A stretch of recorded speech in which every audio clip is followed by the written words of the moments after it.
एक महत्त्वाची बातमी, कारण आज बजेट सादर झालेलं आहे आणि नोकरदारांची या बजेटकडे लक्ष लागून राहिलं होतं आणि याच बजेटमध्ये आता नेमकं काय काय समोर आलेलं आहे, नोकरदारांसाठी काय बातमी आहे तीच पाहायची, कारण मोदी सरकारनं मध्यम वर्गासाठी एक मोठा दिलासा दिलेला आहे।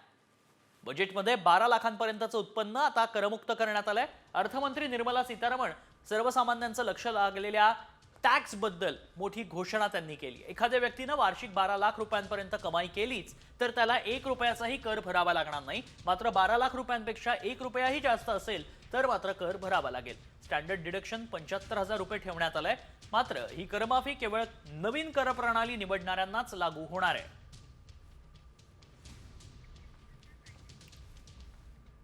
पहिली तर गोष्ट अशी आहे की हे सगळा बेनिफिट हा फक्त नव्या रेजिमला आहे। म्हणजे आता जवळजवळ फॉर ऑल प्रॅक्टिकल पर्पजेस जुनी रेजिम ही आता पूर्ण बंद झालेली आहे असं म्हणायला हरकत नाही। फक्त नव्या रेजिमला ही सगळी सूट आहे आणि ती घेतल्यानंतर जुन्या रेजिमचा काही फायदाच उरणार नाही। त्यामुळे पूर्णतः हा बेनिफिट हा फक्त नव्या रेजिमला मिळणार आहे।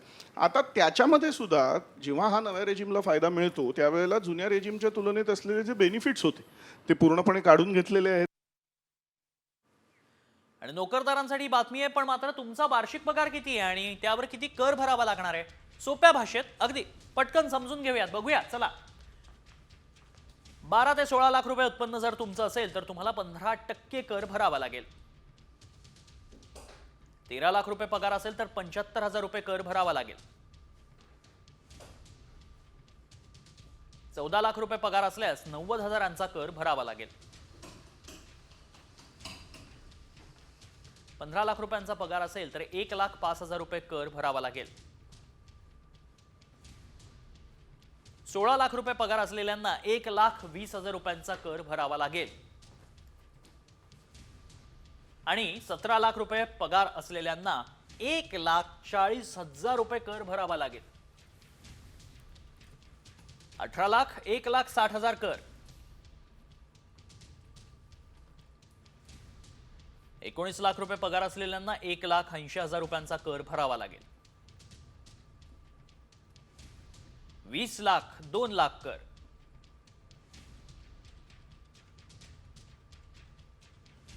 21 लाख 2,25,000 रुपये कर,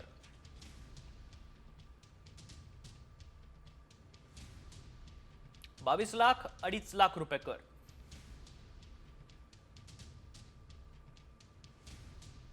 23 लाख 2,75,000 रुपये कर।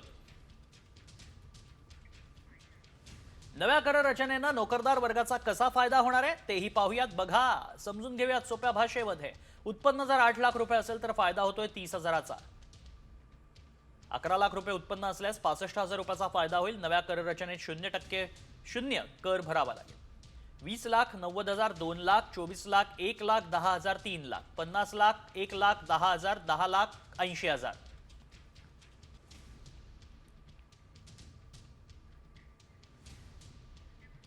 मोठ्या घोषणा काय करण्यात आल्या तेही पाहूयात। 12 लाखांपर्यंतचं उत्पन्न करमुक्त, 5 लाख SC ST महिलांना उद्योगांसाठी 2 कोटींपर्यंतचं कर्ज,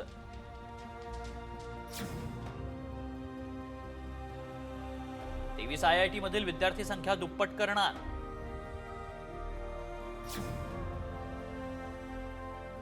मेडिकल कॉलेजेस मधील 75,000 जागा वाढवणार,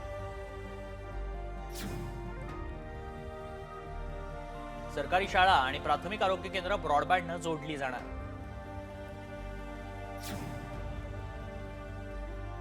सर्व जिल्हा रुग्णालयांमध्ये कॅन्सरवर उपचार होणार,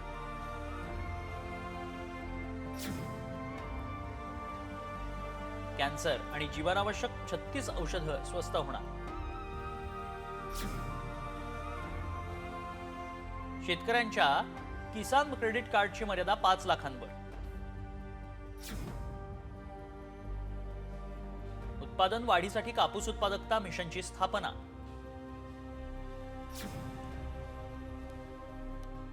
ज्येष्ठ नागरिकांसाठीची TDSची मर्यादा 50,000वरून 1 लाख रुपये। काय स्वस्त होणार आहे, काय महाग होणार आहे तेही जाणून घेऊयात। कॅन्सरची औषधं स्वस्त होतील, टीव्हीचे पार्ट्स स्वस्त होतील, रेडीमेड कपडे स्वस्त होतील, मोबाईल स्वस्त होतील, इलेक्ट्रिक कार स्वस्त होतील, चामड्याच्या वस्तू स्वस्त होतील, खेळणी स्वस्त होतील,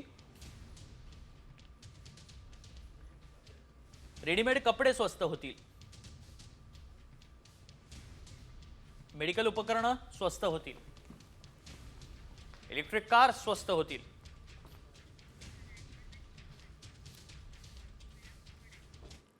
इकडे केंद्रीय अर्थमंत्री निर्मला सीतारामन यांनी देशाचा अर्थसंकल्प सादर केला. मात्र आजपासून काही अनेक महत्त्वाचे बदलही झालेत. या बदलांचा परिणाम थेट तुमच्या खिशावर होऊ शकतो. एलपीजी गॅस सिलेंडरच्या किमती आणि यूपीआयशी संबंधित नियमांमध्ये पुन्हा एकदा मोठा बदल झालाय. नवीन नियमानुसार स्पेशल कॅरेक्टर असलेल्या यूपीआय आयडी व्यवहारांना परवानगी दिली जाणार नाही. याशिवाय आता ट्रान्झॅक्शन आयडी मध्ये केवळ अल्फान्यूमरिक कॅरेक्टर वापरण्यात येणार आहेत. स्वतंत्र ट्रान्झॅक्शन आयडी जनरेट केल्यास पेमेंट फेल होईल. तसंच गॅस सिलेंडरच्या किमतीमध्ये बदल होणार आहे. याशिवाय मारुतीच्या कारही महाग होणार आहेत. हे नियम नेमके काय आहेत जाणून घेऊयात. ग्राफिक्सच्या माध्यमातून त्यावर एक नजर टाकूया. यूपीआय आयडी क्रिएट करण्याच्या नियमांमध्ये बदल करण्यात आलेत. नव्या यूपीआय आयडी मध्ये केवळ अक्षर आणि संख्या वापरता येतील. @ हॅश डॉलर पर्सेंटेज असे स्पेशल कॅरेक्टर असल्यास यूपीआय आयडी रद्द होईल. नवीन यूपीआय आयडी साठी बँकेशी संपर्क साधा. यूपीआय आयडी बनवण्यासाठी गुगल पे, फोन पे अशा ॲप्सचा वापर करू शकता. आणि आता वळूयात पुढच्या महत्त्वाच्या बातम्यांकडे. बातमी येते राजकीय वर्तुळातनं, कारण भगवानगडाचे महंत नामदेव शास्त्रींना सरपंच संतोष देशमुखांचे भाऊ धनंजय देशमुख गडावर जाऊन पुरावे देणार आहेत. हे पुरावे नेमके काय आहेत? पुरावे दिल्यानंतर शास्त्री देशमुखांना न्याय देणार का? यावरचाच हा रिपोर्ट. शास्त्रींकडून मुंडेंची पाठराखण वादा.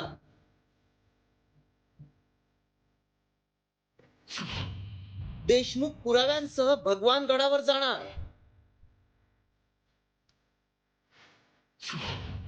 शास्त्री पुरावे पाहून तरी न्याय देणार.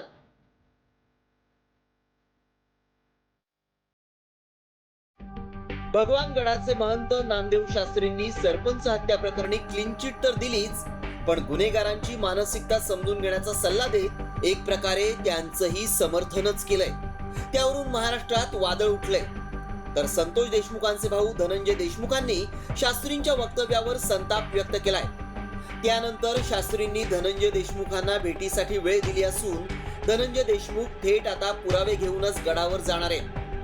धनंजय देशमुख तुमच्या भेटीला येणार आहेत. मी त्यांचं स्वागत करणार आहे, मी भेटणार आहे. मी त्यांना जेव्हा पाहिजे तेव्हा वेळ दिलेली. अतिशय चुकीच्या पद्धतीनं त्या आरोपीचे जे गोष्टी सांगण्यात आलेल्या आहेत त्या चुकीच्या सांगितल्या गेल्यात. ज्या अचूक आहेत त्या आमच्याकडे आहेत. म्हणून आम्ही येत्या रविवारी म्हणजे परवा दिवशी भगवानगडावर नामदेव महाराज शास्त्री आदरणीय त्यांना आम्ही हे सगळे पुरावे घेऊन जाऊ आणि त्यांनाच न्याय मागू. सरपंच हत्या प्रकरणाशी संबंधित वाल्मिक कराडसह 9 आरोपींवर मकोका लावण्यात आलाय. त्यातच आरोपींचे वाल्मिक कराड आणि धनंजय मुंडे यांच्याशी संबंध असल्याचा आरोप सत्ताधारी आणि विरोधी पक्षाकडून केला जातोय. तर धनंजय देशमुखही सरपंच हत्या प्रकरणातील महत्त्वाचे पुरावे महंत नामदेव शास्त्रींना देणार आहेत. या पुराव्यात नेमकं काय पाहूयात. अवादा कंपनीच्या दलित सुरक्षा रक्षकाला मारहाण केल्याचे सीसीटीव्ही, हत्या केलेल्या आरोपींच्या गुन्ह्याचा सातबारा, वाल्मिक कराड आणि हत्येतील आरोपींचे लागेबांधे, धनंजय मुंडे आणि वाल्मिक कराडमध्ये असलेल्या आर्थिक व्यवहारांचे पुरावे देखील ते सादर करणार आहेत. धनंजय मुंडेंचा निकटवर्ती असलेल्या कराडवर मकोका लावण्यात आल्यानंतर मुंडेंच्या राजीनाम्याची मागणी जोर धरतीये. मात्र त्यानंतरही आधी अजित पवारांनी मुंडेंना अभय दिलंय. तर भगवानगडाचे महंत नामदेव शास्त्रींनी मुंडेंना क्लीन चिट दिली आहे. त्यामुळे मुंडेंची पाठराखण करणारे धर्मशास्त्री धनंजय देशमुखांनी पुरावे सादर केल्यानंतर तरी देशमुखांना न्याय देणार का, याकडेच राज्याचं लक्ष लागलंय. ब्युरो रिपोर्ट, साम टीव्ही न्यूज. आणखी काय काय घडतं हे पाहणं महत्त्वाचं असणार आहे. धनंजय मुंडेंची पाठराखण करणाऱ्या भगवानगडाचे महंत नामदेव शास्त्रींवर सामाजिक कार्यकर्ते अंजली दमानी यांनी टीका केली आहे. महंतांनी मुंडेंचं समर्थन केल्याचं वाईट वाटलं असं दमानी यांनी म्हटलंय. काल माननीय नामदेव शास्त्री यांनी अनेक माध्यमांना इंटरव्ह्यूज देखील दिले आणि बहुतेक इंटरव्ह्यूज मी बघितले आणि त्यानंतर मला खरंच वाईट वाटलं, कारण ते सुरुवातीच्याच काही वाक्यात म्हणाले की मी त्यांचे डोळे बघितले, त्यांचं अंतःकरण बघितलं. तर आम्ही धनंजय मुंडे या व्यक्तीविरुद्ध नाहीच लढत आहे. आम्ही मंत्री धनंजय मुंडे यांनी त्यांच्या पदाचा गैरवापर करून केलेल्या चुका नाही म्हणतायत, पण गुन्हे जे त्यांच्या हातून घडलेत म्हणून आमचा आक्षेप आहे. आणि खरं तर त्यांच्यावर सुद्धा मकोका लागावा अशी मागणी आपल्याकडनं व्हायला हवी होती. वाईट वाटतंय की आपण त्यांचं समर्थन करताय आणि त्यांना थेट भगवान गडाकडनं पाठिंबा मिळाला आहे. आणि अशातच नामदेव शास्त्रींनी संकट काळात पंकजा मुंडेंसाठी गडाचे दरवाजे बंद केले असं वक्तव्य मनसे नेते प्रकाश महाजनांनी केलं होतं. याच वक्तव्यावर मंत्री पंकजा मुंडेंची प्रतिक्रिया आता समोर आली आहे. महाजन दुसऱ्या पक्षाचे नेते आहेत, त्यावर व्यक्त होणार नाही अशी प्रतिक्रिया पंकजा मुंडेंनी दिली आहे. की असाच आधार एक काळ पंकजाला हवा होता. नुकतंच कर्तबगार वडिलाचं निधन झालं होतं, राजकारणात खूप तिला स्पर्धा होती. त्यावेळेस तिने गडाकडे मोठ्या आधाराने पाहिलं. गडाने काय केलं की दसरा मेळावा जो स्वर्गीय गोपीनाथराव मुंडेपासून चालत आलेला आहे तो इथं घ्यायचा नाही, गडाने दरवाजे बंद केले त्याच्यासाठी. मग जो न्याय पंकजा मुंडेंना लावला तोच न्याय त्यांनी धनंजय मुंडेला लावला नाही. न्यायाचारी आहात आपण, न्याय देताना स्त्री आणि पुरुष हा भेद आपण केला. त्याच्यात मी काही सांगायचं कारण नाही. त्यांची भूमिका आहे. मी त्याच्यावर काही मला त्याच्यावर भूमिका व्यक्त करायची किंवा प्रतिक्रिया द्यायची आवश्यकता वाटत नाही. त्यांनी सांगितलेलं आहे स्वतः अजित दादा पवार यांनी की ह्याच्यामध्ये आम्हाला कुठेही संबंध आढळला तर आम्ही योग्य ती कारवाई करू, संबंध नसेल तर अन्याय व्हायला नको, ही त्यांची भूमिका आहे. हा त्यांच्या पक्षाचा निर्णय आणि सर्वार्थाने मुख्यमंत्र्यांचा निर्णय आहे. इकडे सरपंच हत्या प्रकरणातील आरोपींची मानसिकता का समजून घेतली नाही असा अजब सवाल विचारणाऱ्या महंत नामदेव शास्त्रींवरून वाद उफाळून आला. धनंजय मुंडेंच्या सलाईंवर हळहळणाऱ्या शास्त्रींना हैवानासारखे अत्याचार केलेल्या देशमुखांच्या शरीरातलं साखळलेलं रक्त का नाही दिसलं असा सवाल विचारण्यात आला. नेमकं काय घडतंय पाहूया. बीडचे दानव अंधाधुंद, नामदेव अंध. धर्मशास्त्रींना हैवानांच्या मानसिकतेची चिंता,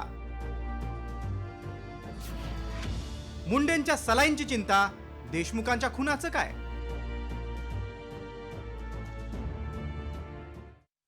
ज्या लोकांनी हे प्रकरण केलं, निघून हत्या केली, त्यांची मानसिकता काय बिघडली हे मीडियाने का नाही दाखवलं?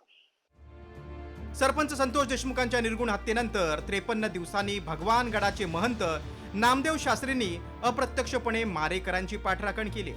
यात संतापजनक म्हणजे देशमुखांच्या मारेकरांची मानसिकता मीडियानं का समजून घेतली नाही असा अजब सवाल नामदेव शास्त्रींनी केलाय.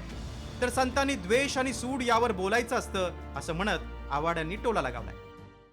ज्या लोकांनी हे प्रकरण केलं, निघून हत्या केली, त्यांची मानसिकता काय बिघडली हे मीडियाने का नाही दाखवलं? कारण की अगोदर त्यांना जी मारहाण झालेली आहे ते पण दखल घेण्याजोगी आहे असं मला वाटतं. आणि तो त्यांच्या गावातला बैठकीतला विषय आहे, त्याला सेन्सिटिव्ह विषयाला राजकीय हवा देऊन सामाजिक सलोखा बिघडला असं मला वाटतं. यातून नामदेव शास्त्री महाराजांनी कोणाची पाठराखण करावी हे सांगण्या इतका काय मी मोठा नाही. पण ही पाठराखण करत असताना संतोष देशमुख बाबतीत त्यांनी जे विधान केलं की आधी तिथे मारहाण झाली आणि मग तो जे काय हे बोलणं योग्य नाही.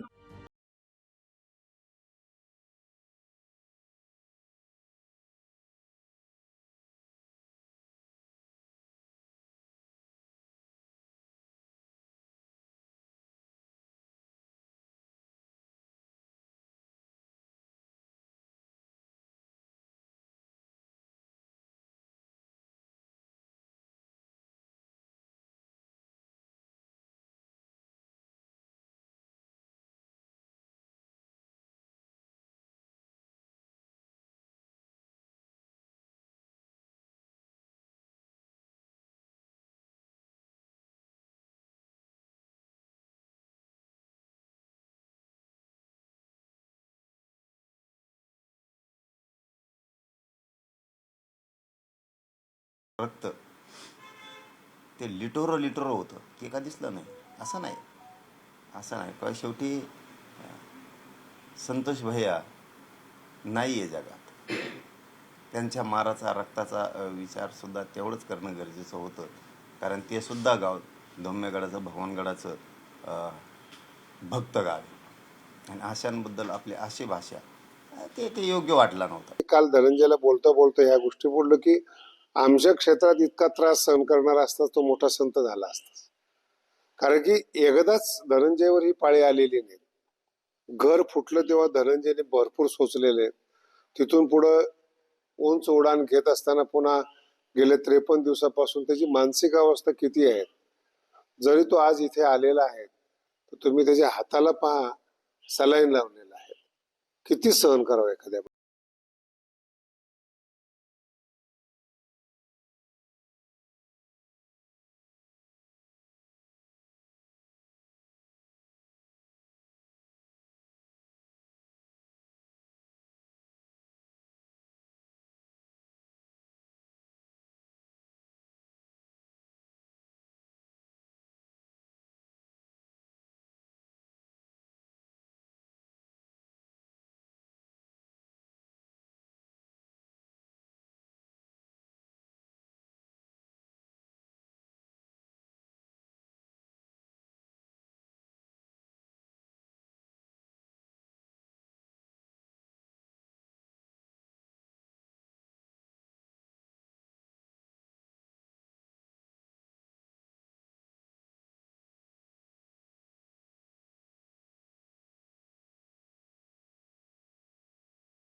असंख्य प्रश्न खरं तर उपस्थित झालेत. आता त्याची उत्तरं कधी मिळतात हे पाहणं महत्त्वाचं असेल.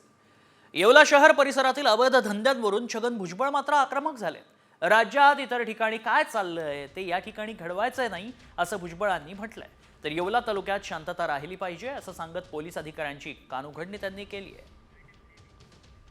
मला माझ्या तालुक्याचं जे आहे इतर आता काय चाललेलं आहे राज्यामध्ये असलं काहीही घडवायचं नाही. या तालुक्यामध्ये शांतता राहिली पाहिजे. दंगा नाही, मस्ती नाही, जुगार नाही, अमकं नाही. पोलिसांचे कडक शिस्त असले पाहिजे. आणि आता बातमी साम टीव्हीच्या इम्पॅक्टची पाहूयात.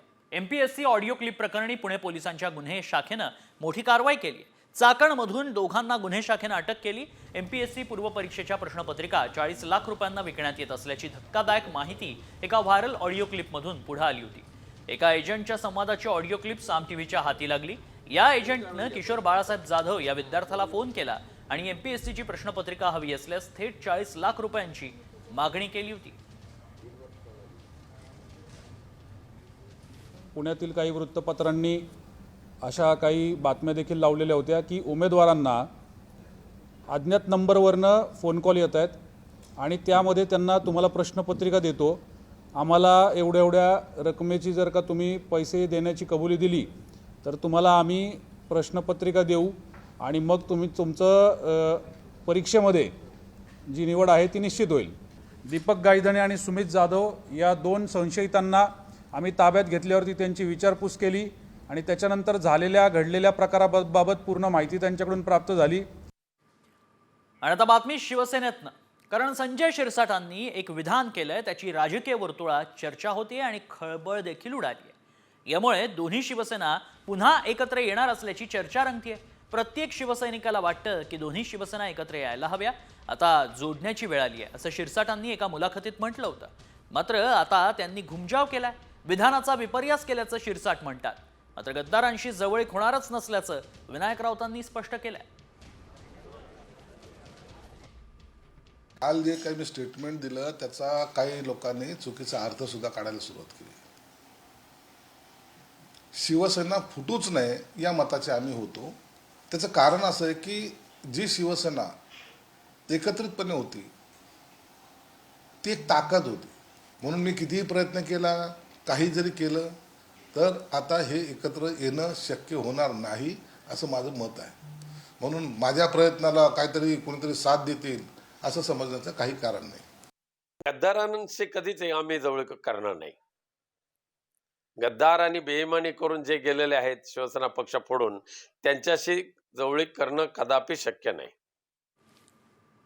भाजपमध्ये नव्या आलेल्या लोकांनी विधानसभा निवडणुकीत माझं काम केलं नाही, माझ्या विरोधात पैसे वाटले गेले असा गंभीर आरोप करत शिंदेच गटाचे नांदेड उत्तरचे आमदार बालाजी कल्याणकरांनी नाराजी व्यक्त केली. कल्याणकरांच्या वक्तव्यानं नांदेड जिल्ह्यात महायुतीतला वाद आता आणखीनच पेटण्याची शक्यता आहे. आपल्याला काय महायुतीमध्ये त्रास झाला हे तुम्हाला माहिती आहे सगळ्याला. मला सगळ्यात जास्त त्रास झाला. नवीन भाजपचे येणाऱ्या लोकांनी काम केलं नाही हे सगळ्यालाच माहिती आहे. मी कसं तरी निवडून आलो जनतेच्या सेवेमध्ये. लोकांचं 5 वर्षाचं काम होतं माझं. 5ला उठायचं, लोकांची सेवा करायची. मोती लग्न एक सोडायचं नाही. कोणी झोपडपट्टीचे असतील, कोणाचे कशाचे असले तरी तयारच राहायचं. वाढदिवस असो, बारसं असो, तरी आपण कमी पडलो. म्हणजे 3,500 म्हणजे काय लई मतानं आलेलं नाही निवडून. आपली तर 50,000ची लीड पाहिजे होती. आपण कुठं कमी पडलो? म्हणजे आपल्याला आत्मपरीक्षण करायला लागणार आहे. काय माझी चूक झाली हे बी आत्मपरीक्षण करायला लागणार आहे. वळूयात पुढच्या बातमीकडे. राज ठाकरेंचं वक्तव्य संगमनेरच्या मतदारांचा अपमान करणार आहे. भाजपचे नेते सुजय विखे पाटलांनी राज ठाकरेंवर निशाणा साधला. मनसेच्या मेळाव्यात राज ठाकरेंनी बाळासाहेब थोरातांच्या पराभवावर संशय व्यक्त केला होता. त्यावर आता सुजय विखेंनी उत्तर दिलंय.